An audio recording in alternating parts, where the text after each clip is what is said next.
Great. Thank you. Thank you all for, thanks to everyone for sticking out to the end. We are, our last panel will be a roundtable, or maybe I should accurately say this is a square teams discussion on the subject of where do we go from here. Désha, can I say that can you see my picture as part of the 6? Yes, we can see. Okay, because on my screen I see DM. That's okay, that's fine. That is someone else who is having trouble closing there. Okay, there we go. Okay, so yeah, so I'm very happy to bring back 3 of our previous presenters, Dr. Andrew Mackillop, Dr. Ruth Minott Egglestone, and Dr. Richard Anderson, who are now being joined by Mae Diansangu, who is a spoken word artist, writer, and BLM Black Lives Matter Scotland activist from Aberdeen. Thank you, Mae, for joining us. So before I begin, I just wanted to start sharing with the group, with the entire group, the questions that I shared with all of you earlier this week. So the first question that I want to ask is and the way that the forum should work is I'm going to just pose the question and see who can go around the square and see who wants to answer which. So my first question is, what makes the conversation that we're having right now possible? Anyone want to jump in with that? Or we can just continue with the follow-up. The follow-up is much longer. How can scholars like all of us here at this conference, especially those of us from smaller and traditionally marginalized research communities, be part of the conversation about the colonial reach of Northeast Scotland? So, Mackie, do you want to jump in here? I'm certainly willing to, Désha. Thank you very much. I suppose I feel I've spoken enough and a lot already, so I was proposing that other people could jump in. I mean, all I would say is the conversation certainly should happen. I think the quality of what's emerged from here in terms of both the chronological reach, the local sophistication, the multiple geographies, the multiple peoples and communities that were impacted by the area's engagement with slavery speaks to both its reach and I think to all the contemporary resonances that it evokes. Why we're having this conversation now is multiple reasons. We can look to conditions inside Scotland and the UK, which relate to issues of where the countries stand in the world. Brexit, independence tend to make political communities and local communities look to their past, rightly and wrongly, or simply or otherwise, for trajectories, real or imagined. I think no one in their right mind, regardless of their own background, can't be anything other than aware of the amazing, and it has to be said, tragic and humbling power of the Black Lives Movement. The murder of George Floyd, I think, had given all of these things a real kickstart and illustrated how, as always, as we know, the history is never really past. It always walks with us in the present, and the present will revivify these historical conversations, and that is a very good thing. I think there are other people probably better to give other perspectives on why that conversation should happen. So I'll hand over to my other fellow speakers. May I think. Oh, Ruth, did you want to? Yeah, I felt that the question has a lot to do with the idea of making space for people, and I did feel that the Black Lives Matter agenda, as it has been part of a transatlantic experience, has sharpened the minds of people, and also it has put some amount of pressure on on those who have had stories that have been kept away from the public gaze. And there is always a danger of you never know when the spotlight might suddenly shine on you. And so I think that there's an encouragement in this to, this might be cynical, but it seems to me possibly that there's an encouragement to get ahead of the curve, not let the wave come crashing down, but get on that wave and get ahead of it, and therefore begin to try to manage the story.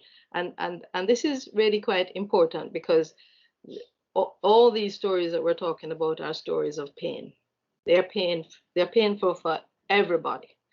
And the whole thing is a management of pain exercise. But it's a question of, do we manage pain to hurt people, or do we manage pain to heal people? And one of what I like about what's happening now is that it seems to me that there is a combined effort to try to manage pain to heal.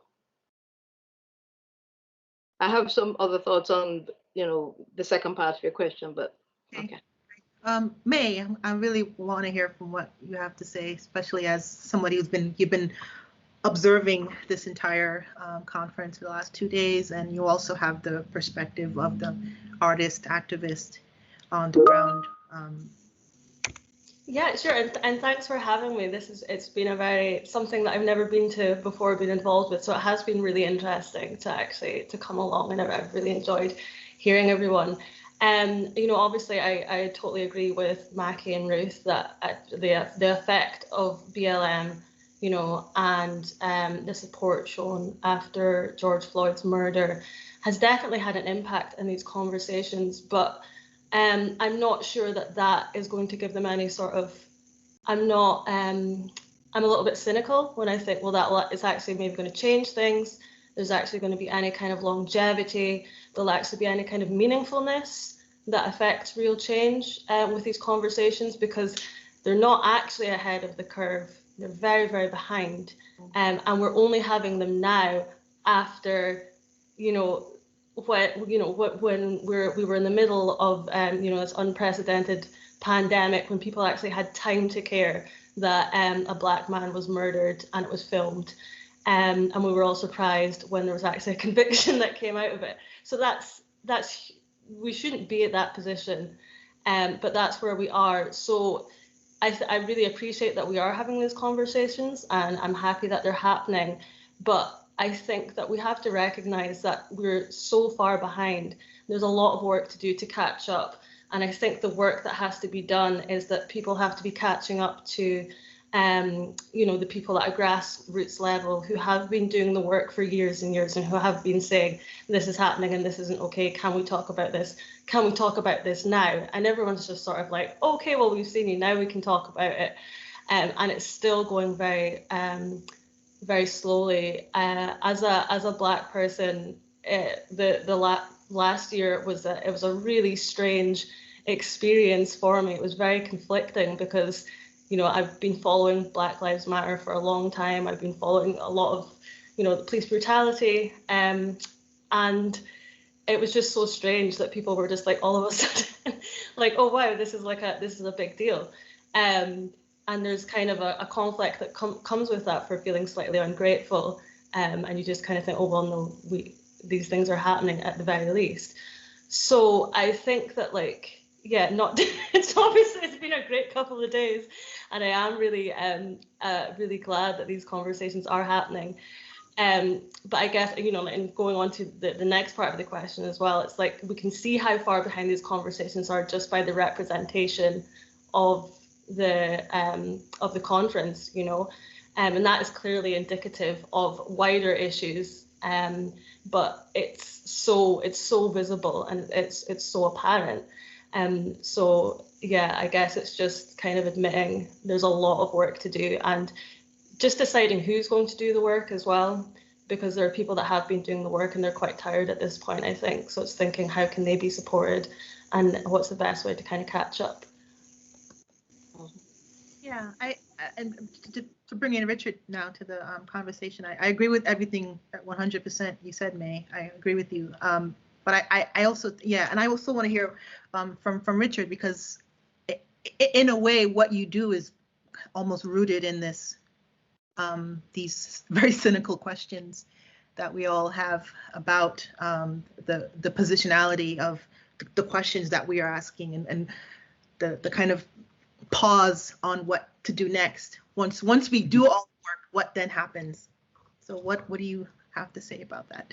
Yeah, coming at this, my own sort of positionality as a white male academic historian of Africa. It's been based in Scotland for 10 months now.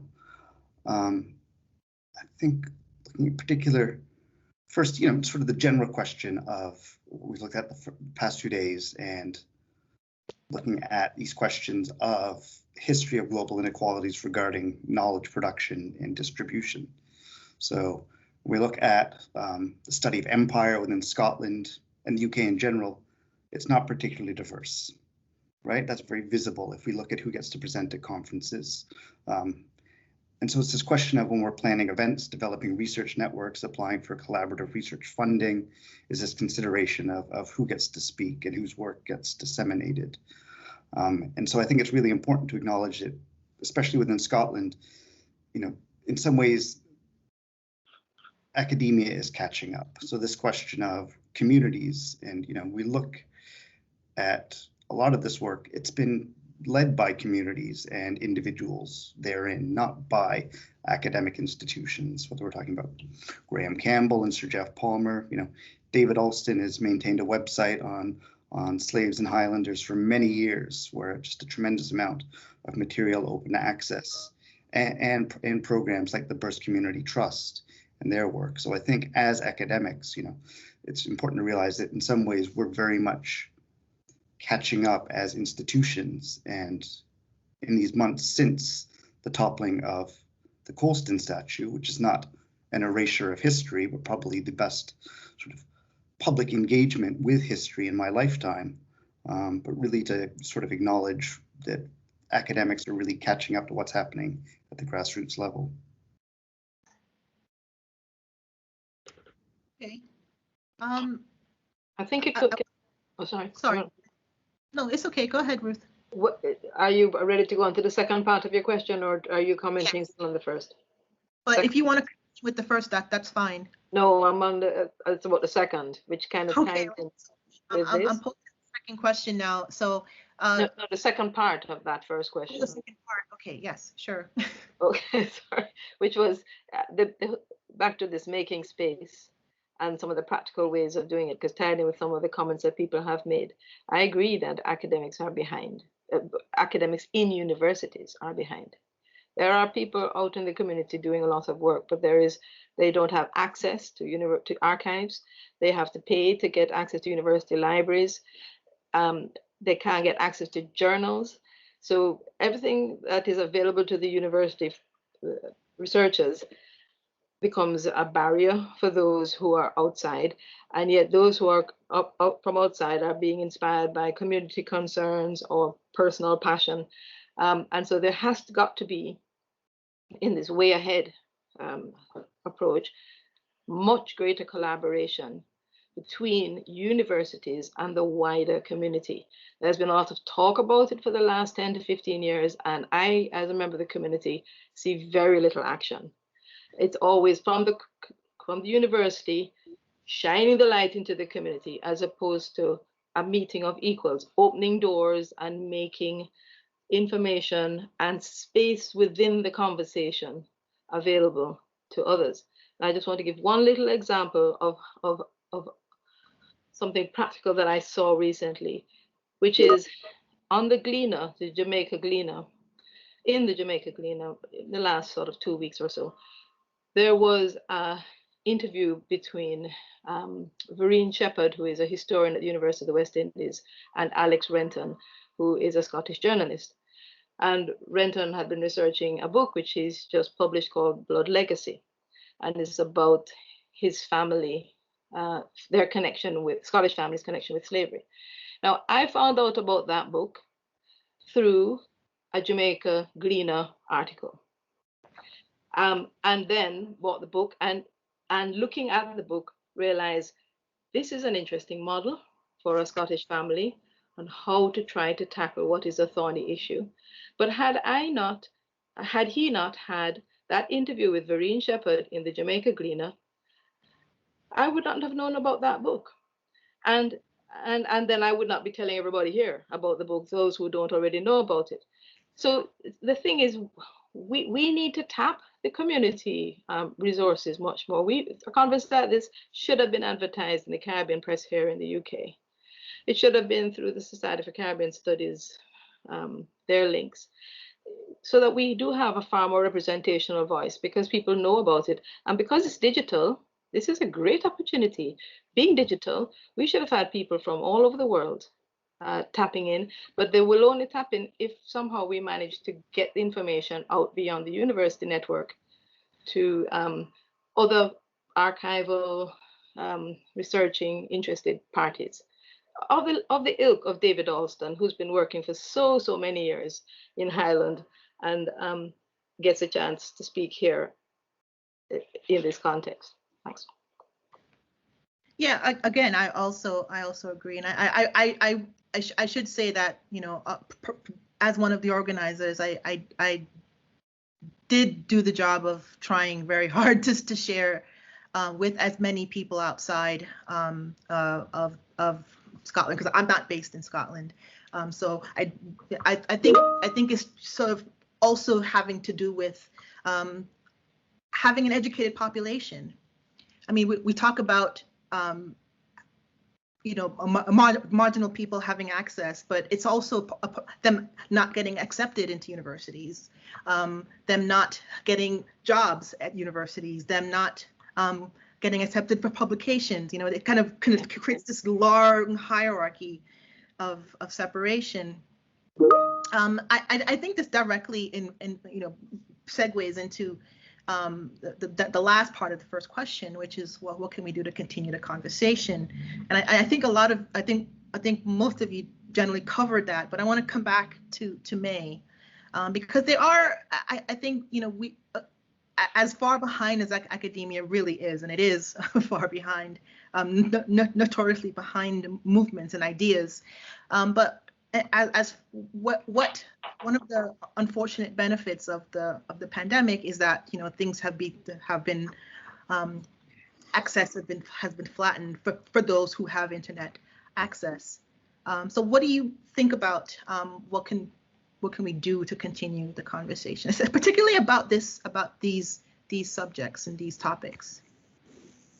I think taking a multidisciplinary approach is really important, because obviously there's, you know, if we're looking from a historical point of view, you can't ask, you know, a historian professor from the diaspora to come if there are two and they're both on holiday, you know. So I think it's about finding where, you know, people have knowledge that might not necessarily be validated by the academy, or it might not be a traditional form of knowledge production, but it's knowledge nonetheless. So I think that kind of just getting a variety of different voices to kind of, you know, not make it so, sorry, I was pretentious isn't the right word, but maybe not so academic. You know, I understand the importance of scholarly work and you know, things being peer reviewed and proper research, but it's when not everyone is able to get to that level, then you have to bring the voices in from wherever they are, and they still are within the academy. So, you know, obviously there are black academics in you know, in various places. So I think that, yeah, in order to continue the conversation, just trying to have a wider reach and kind of thinking outside of the box of maybe this is what an academic conference looks like, or this is even what an academic paper looks like, you know, and thinking outside of that to be more accommodating and hearing maybe slightly more interesting or newer perspectives on that. And I think also people who are taking part in the conversation straight away have to be honest about their own position and why they're doing what they're doing. I always find that an interesting question anyway. Why does somebody study? What do they do? Or why do they research what they do? I find it really interesting that white people study African history. I'm like, why? You know, not in, you know, and not to be like, I got, you know, Richard, what have you been doing for your whole life? Not in that way, but like, I mean, I understand why I'm interested in that, you know. So I think it is actually important if we, you know, if you want people from the diaspora to come along to talks where they're hearing white people talk about, quite often talking about other white people who were enslavers, you've got to understand, well, what's the motivation? And now you've got all this information, what are you actually doing now with that? And kind of what's the process? And I think that could be made clear. And I think that would help people to understand and to have a conversation around that.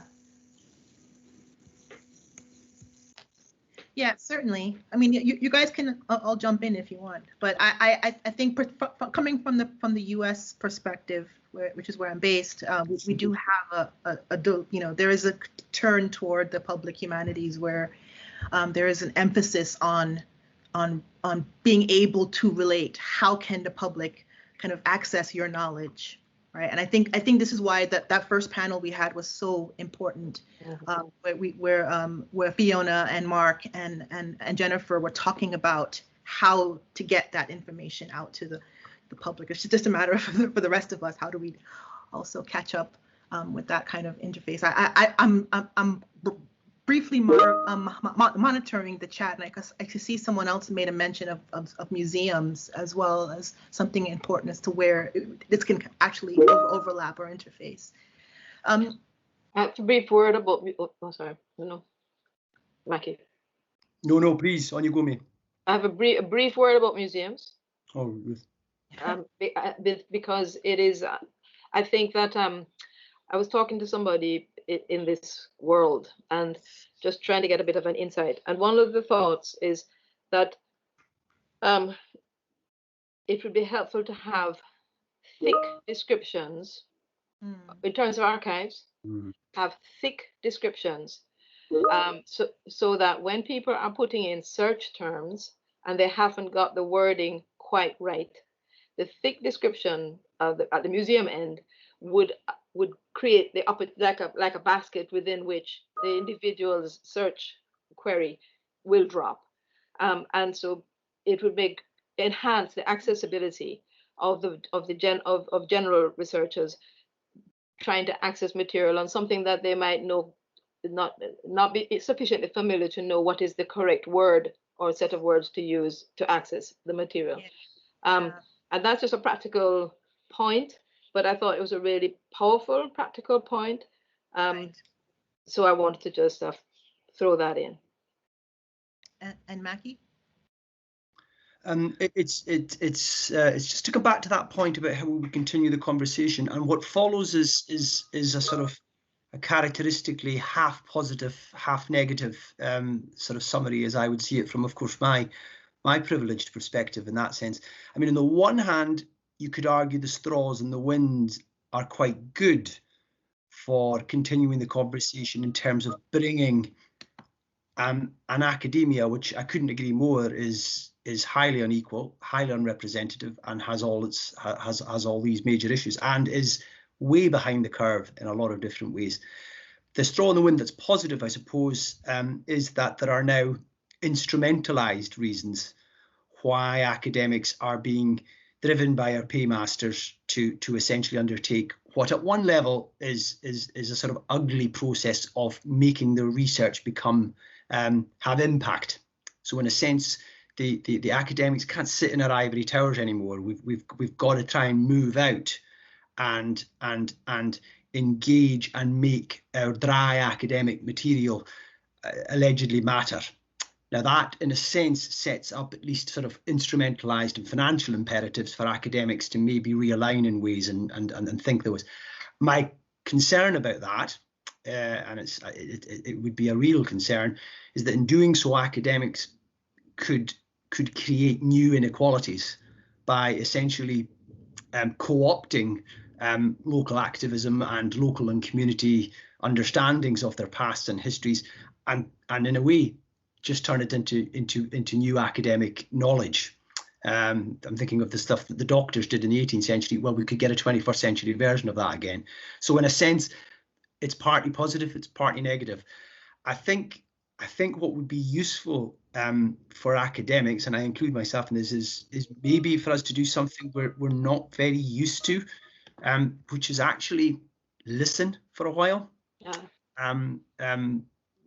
Stop talking, which I will do in a second, but maybe come at it with a bit more of a go on to receive rather than send, to use a radio analogy.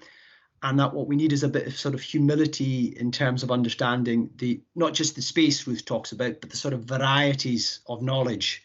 And we're maybe not very good at that. We're maybe a bit more command and control. So I suppose in terms of continuing the conversation at one level, the prospect could be quite good, but we would have to be careful how we went about it. And certainly I think the academy, people, me, and I include myself in it, maybe need to listen more. All right, thank you. I think we're sort of running out of time. I'm going to try and lump the questions 2 and 3 together. So asking question 3 first, which is, and I'll just post it to the chat so everyone can take a look. How do these discussions, and I think kind of trailing off of the last one we just had, I think is really kind of a good connecting channel where how do these discussions about Scotland's colonial past converge with the prospect of an independent Scotland in the future?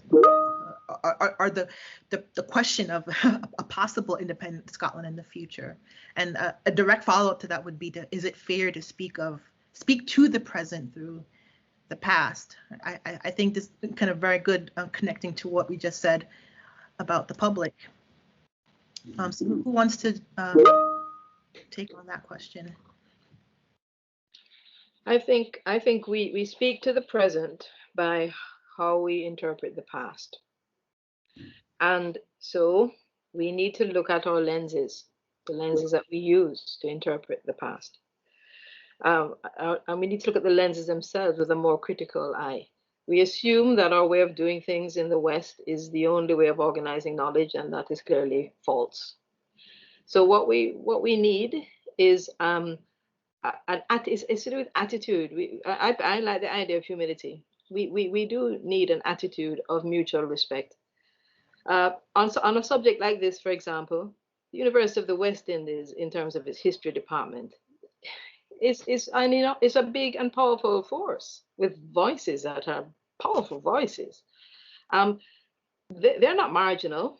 If you were in the West Indies, you would, on this matter, you would consider yourself to be central, not marginal. So you see, it's the very way that we phrase or we create the frameworks. We've got to create frameworks of parity. And okay, that's very hard to do.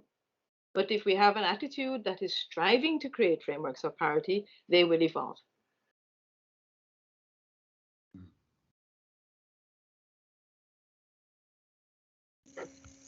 I think that reckoning with Scotland's past would, could only help with the future. I think that's true of any nation, and I think that as someone who is pro-independence, I do believe that there is a section of independence supporters who have the kind of mentality that they think about the independent Scotland as being, this amazing land of milk and honey that's completely like Norway, and there's no racism, there's no sexism, there's, it's like when we get independence, that's just going to be the magic bullet. So in these kind of discussions, when you are an independent supporter, but you're seeing the problems of current day society, and for you to bring that up, that's suddenly trying to derail independence, and it's sort of like, okay, well, we'll get to that when we get to independence.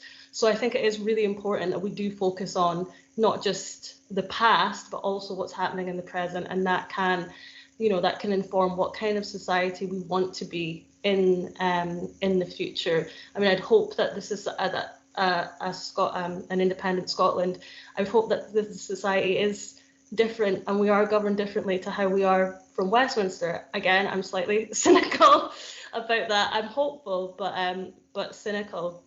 And I think we have to learn from the past, because what else do we have? Humans haven't changed that much. We've been around for a long time, but we've kind of been doing the same things over and over.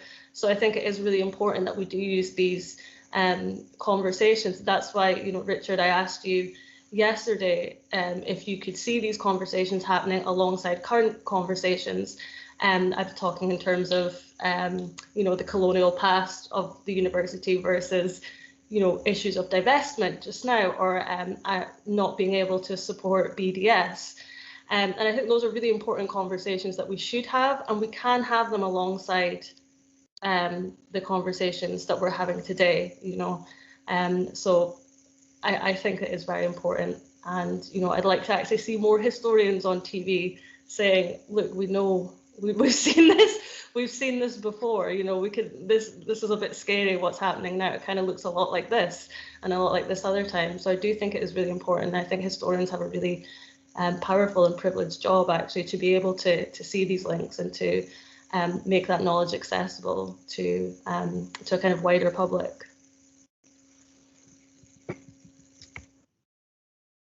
Yeah, and definitely, I agree with you, Mae. And in terms of speaking about the past and the present and questions of the future, if that time does come, if we do get to an independent Scotland, I think what should happen immediately is a kind of national responsibility being taken for Scotland's role in empire. And this kind of directly connects to what my second question was, which is are we at a place where we can actually speak about a Scottish empire and what needs to happen in order for that to be said? I mean, I feel like almost the entirety of the conference helped to answer that question in a way, but I do invite you all to share on that thought.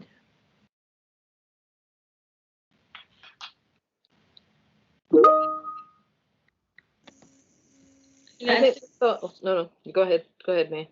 Oh, it's not particularly profound, but I think we make such a big deal of how many things the world wouldn't have without Scotland, the pneumatic tire, the television, and quite often these are very tenuous links.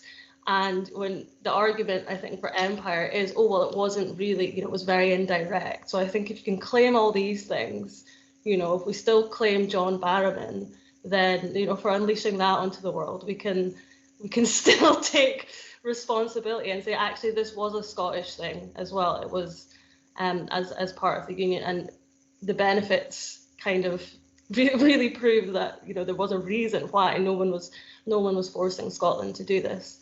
But yeah, sorry, Ruth, go on. I don't like once I hear the word "a Scottish Empire," I just get, my heart sinks, and I think, oh my goodness, it's not supposed to be about that anymore. Because once we think like that, we're thinking about power first and people way down the line. I think we need to turn this completely upside down, and we don't need to wait for Westminster to tell the Scottish people about their history. That's nothing to do with politics. That's to do with people wanting to get a proper picture of who they are and what it's all about. One of the points in the chat, Matthew mentioned the Burse community. When we heard about the Burse community, look what they did. They just got on with it. And they found out their links, and surely those children, I mean, I'm thinking about the children in the Burse community, that's going to be a whole core of individual young adults growing up with a different perspective on their identity and their identity as human beings. And I think that is what this is all about. This story that we've been talking about over the last 2 days is about, at a given point in time, an extended point in time, one set of human beings seeming to forget that other human beings were human beings, and then using that as an excuse to do all sorts of terrible things. And everybody suffering in various ways, different kinds of ways. I think this story is a story that we have not learned that lesson yet. And we need to start learning that lesson, and it involves courage. And the courage has to start now. It has to start with people who are in places where they can speak out to their community, whatever their community is, whether it's university or primary school, about our humanity. And if we don't pay attention to how important mutual respect is, we can do terrible things to each other and in the future, and we don't want to go down that path. So that's why I don't think we need to claim historical achievements or anything. There's no achievement if empire means achieve. I mean, these words mean different things to different people, of course. But what I'm really trying to say is, it's not about labels. It's about action. It's about agency. And so we've just got to start trying to do what we can do at every single level of society, so that we have a more honest approach to our story. I think that you've made some really valid points there, Ruth, and I really believe in people power and that we can educate ourselves, and we can do the best way to do that is through community action. And I fervently believe that the government doesn't care about you and will not do anything. So the best thing you can do is take care of the people in your community. And if everybody did that, we would be a lot better off. So I really appreciate that perspective.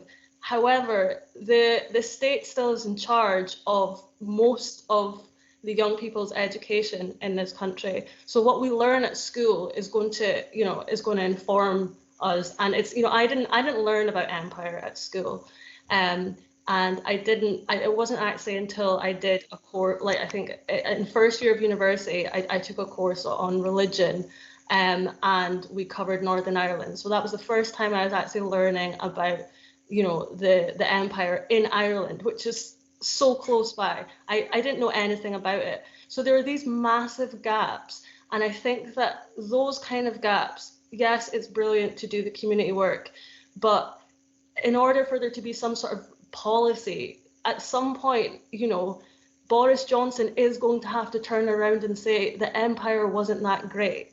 Like the fact that we don't have anyone in the current government that can actually say that or is willing to, that is a massive problem. And I think for the fact that for all this time, so, those in power still haven't been able to say this was bad or this country did this. It's not taking the blame. It's not people today in Scotland taking the blame. It's saying this actually happened, because it's still not recognised. So I think it is important to maybe not so crassly saying, okay, the Scottish Empire, or in labelling in such terms. I do understand where you're coming from, but we have to start from somewhere. And I don't see, particularly like at the point of education, where it's not even talked about, in schools, when we do World War II every single year as as primary school projects. So I think that is really, really important, and it's something that, again, I would like to see change off the back of the BLM movement. But obviously, we had that report that came out, and we all found out the UK wasn't racist at all. So again, that leaves me rather cynical as to how these things will manage. So I think community action is the thing we can do right now, but we need to be pushing for the other things as well. Just to chip in and say, I mean, I couldn't say more, and certainly couldn't say it any more eloquently than what Ruth and Mae have already said. I think in terms of thinking about where Scotland, and it has to be said for that matter, where the United Kingdom is, and let's not forget, as Mae says, what the United Kingdom does affects our neighbours in Ireland very substantially. Where all these peoples and communities are is very much at a liminal point in our history, and we are probably coming close to crossroads, and we've already gone through a couple of crossroads.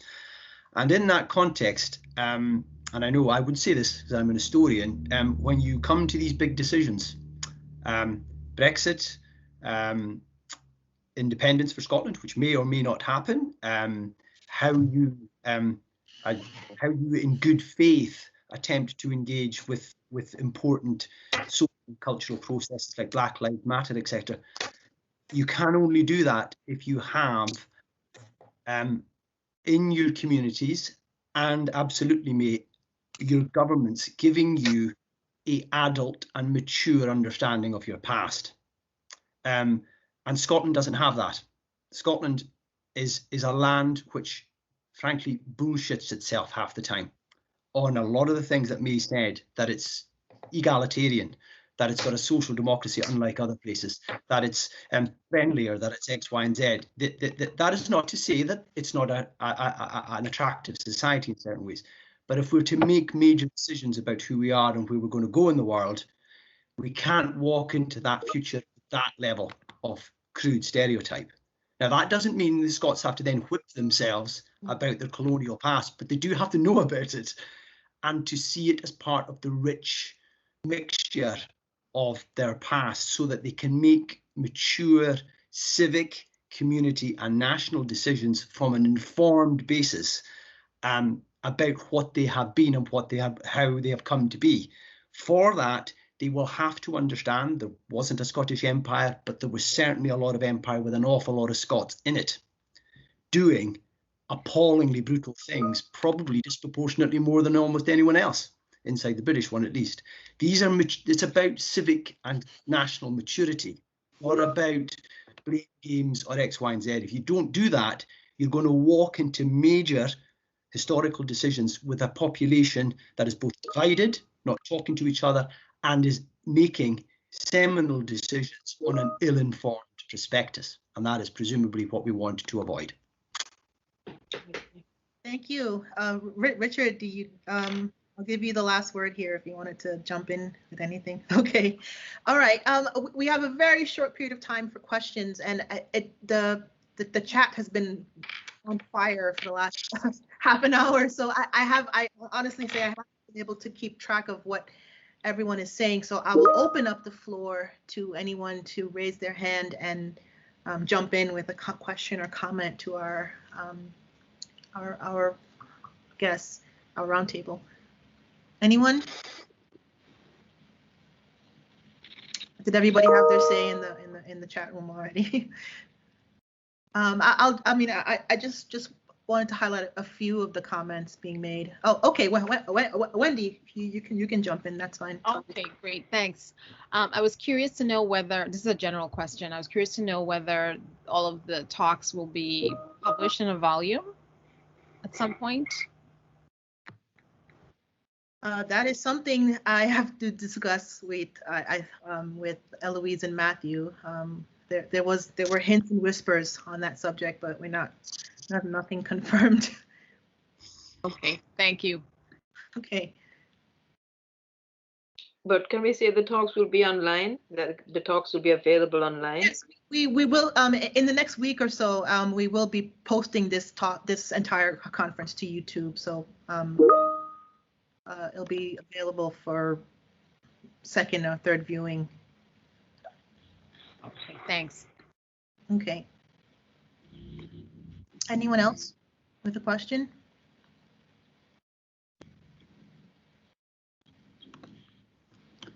Okay, then. Thank you. Thank you to Mae, Mackie, Ruth, and Richard for being willing to come back, and Mae for being willing to speak at our final panel for this conference. If Matthew or Eloise want to say anything, I do want to just take a space to thank them for helping for organizing this, and also thanks to Charlton for managing the Twitter account, which Eloise says has been said it's the best one that they've ever seen. And thank you to all of the speakers and to CPD services, especially to Rachel, Jade, and Nikki. Eloise and Matthew? Yeah, I'd just like to thank all the speakers. This was a great roundtable, a great discussion, and I'd really like to kind of appreciate what's been going on in the chat. There's been a really good conversation there. I think we can access it still. We do join our mailing list. There'll be a survey going out, and and sort of the what's next question about this conversation. Kind of join our network in a sense, join our mailing list, and we'll work out what's next, and we'd also like to hear from you. Matthew. Yeah, just thank you very much, everyone, for giving us your time and all your work that you've put in. Also sticking around till after 5 o'clock on a Friday. especially with other pressing engagements that begin later in the evening. Try not to get too excited. But yeah, I just wanted to say that as a Glaswegian, I sometimes have a very Glasgow-centric view of the world, even though I'm marooned up here in Aberdeen, so to speak. So it's been good to kind of move the conversation away from the Central Belt and to the Northeast about this very important topic. So thank you very much.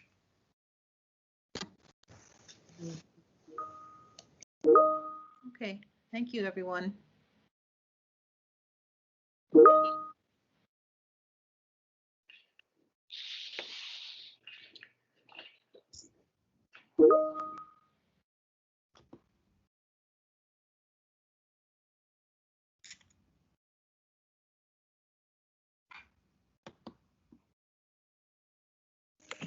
Thanks, everyone. Bye.